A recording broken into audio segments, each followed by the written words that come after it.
was once a point in time which I mentioned the idea of possibly making a video blog. Unfortunately, I never really got around to it. Rather, I did, but due to my exceptionally perfectionistic qualities, I never quite took this project to completion. Nevertheless, I have decided to attempt making a video blog again, using the same intended subject material as before. Previously, I had put out a question over Twitter asking if anyone had any questions they would wish me to include in my potential video blog. The only real response I got was from a very curious character named Jenny Lindstrom, who may or may not be my favorite person ever. Anyway, he asked me a very striking question. The question was, if you had to choose between being kidnapped by monkeys or punched by a gorilla, what would you choose? Think carefully.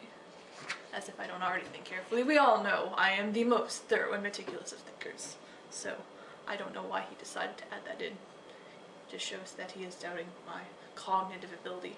Anyway, before I initiate this most significant discussion, I must first address a personal query to Mr. Lindstrom. On a usual basis, I've been largely opposed to using idioms, but I cannot help but remark that this question seems to have come way out of left field. Even setting aside the most conspicuous concerns of comprehensibility, I am left to wonder what provoked such a bizarre inquiry. When I first proposed the idea of a Q&A video blog and petitioned my Twitter following to present my questions, I had hoped that such questions would be of a more personal nature. Instead, I have found myself with this extraordinary departure from standard. Of course I'm not reading a prepared response off of a sheet of paper. No, what do you think? Question. Would I rather be kidnapped by monkeys or punched by a gorilla? We must assess the implications of each alternative. In the case of being punched by a gorilla, the outcome is virtually guaranteed. When a gorilla punches a human in the face, it is most assuredly bound to cause great physical damage and inflict pain and probably some horrible kind of injury. So, provided these circumstances, it seems fairly apparent that my face would be quite mangled and bruised and bloody, and if this gorilla is seemingly exhibiting violent behavior, I would not doubt that he would not be content to punch once, but he would punch me in the face a second time, and a third time, and before you know it, this could prove to be a lethal encounter.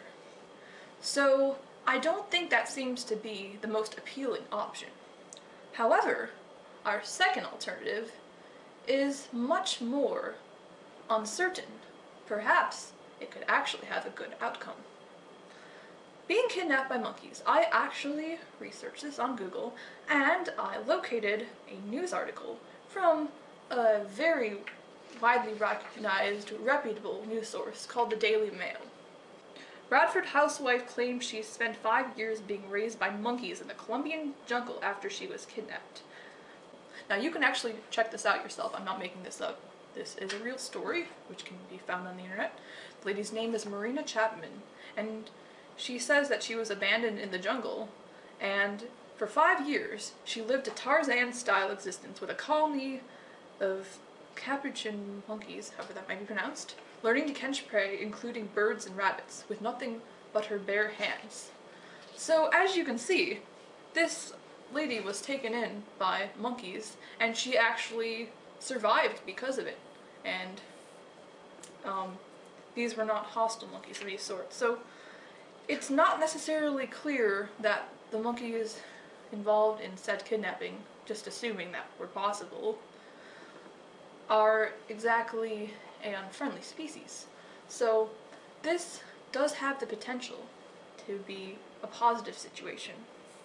So my answer to the question would obviously I'd obviously rather prefer being kidnapped by monkeys.